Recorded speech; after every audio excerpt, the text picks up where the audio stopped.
1. Problema akibat bentukan baru.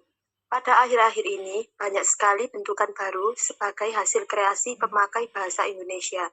Misalnya, bentuk memberhentikan, memberlakukan, keberhasilan, keterbelakangan, dikesanakan, dikekirikan, turinisasi, lelinisasi, duniawi. Contoh pada kata memberhentikan.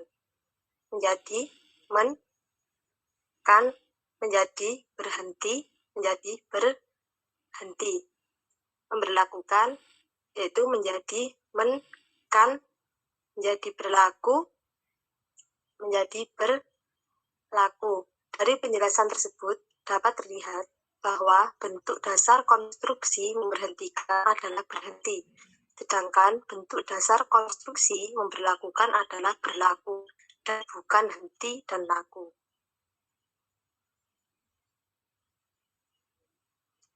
2. Problema akibat kontaminasi. Kontaminasi merupakan gejala bahasa yang mengacaukan konstruksi kebahasaan. Dua konstruksi yang mestinya harus berdiri sendiri secara terpisah, dipadukan menjadi satu konstruksi. Akibatnya, konstruksi itu menjadi kacau atau rancu. Artinya, kontaminasi dalam konstruksi kata, misalnya diperlebarkan, mengenyampingkan, dipelajarkan. Konstruksi diperlebarkan merupakan hasil percampur adukan konstruksi diperlebar dan dilebarkan, yang masing-masing berarti dibuat jadi lebih besar lagi, dan dibuat jadi lebar. Oleh sebab itu, konstruksi diperlebarkan dianggap sebagai konstruksi yang rancu. Konstruksi menyampingkan juga dianggap sebagai konstruksi yang rancu sebab merupakan hasil pemaduan konstruksi mengesampingkan dan menyampingkan. Konstruksi menyampingkan juga dianggap sebagai konstruksi yang rancu sebab merupakan hasil perpaduan konstruksi mengesampingkan dan menyampingkan.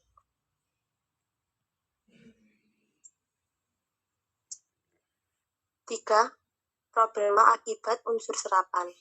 Adanya unsur bahasa asing yang terserap ke dalam bahasa Indonesia juga membuat problema tersendiri.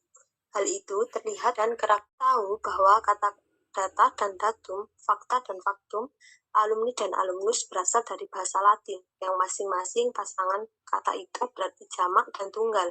Ternyata dari pasangan itu yang terserap ke dalam bahasa Indonesia hanyalah bentuk jamaknya, yaitu data, fakta, dan alumni. Sedangkan bentuk tunggalnya yaitu datum, faktum, dan alumnus tidak terserap ke dalam bahasa Indonesia.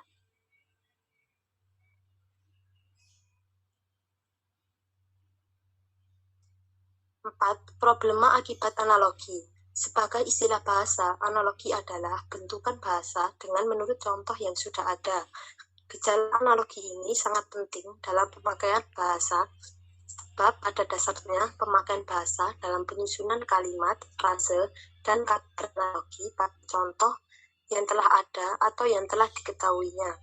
Sebagai contoh, dengan adanya bentuk ketidakadilan, kita dapat membentuk konstruksi ketidakberesan, ketidakbaikan, dan seterusnya. Dengan adanya bentuk dikesampingkan, kita dapat membentuk konstruksi dikekanankan, dikesankan, dikesinikan, dan seterusnya, dan yang lainnya.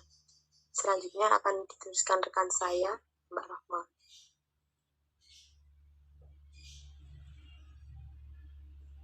5. Problema akibat perlakuan kluster. Kluster atau konsonan rangkap mengundang problema tersendiri dalam pembentukan kata bahasa Indonesia. Hal ini disebabkan bahwa kata bahasa Indonesia asli tidak mengenal kluster.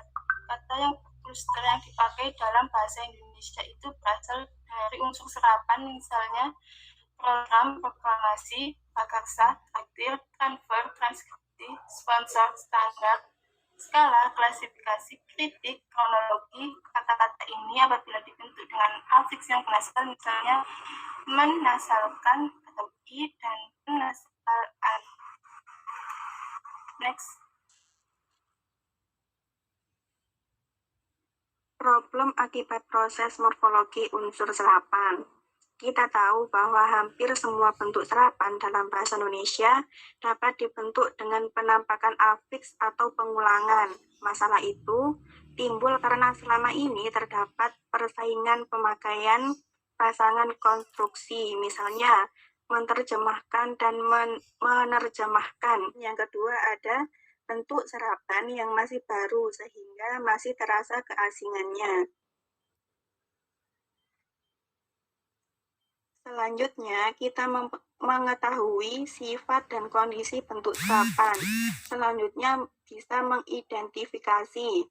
Bentuk serapan kelompok pertama dapat diperlakukan secara penuh mengikuti sistem bahasa Indonesia, termasuk proses morfologisnya. Sedangkan kelompok kedua belum dapat diperlakukan secara penuh mengikuti sistem bahasa Indonesia. Berdasarkan rambu-rambu ini, kiranya kita dapat menyikapi apakah bentuk terjemah sudah lama terserap ke dalam bahasa Indonesia atau belum. Kalau sudah lama, berarti bentuk serapan itu patut diperlakukan secara penuh mengikuti sistem bahasa Indonesia.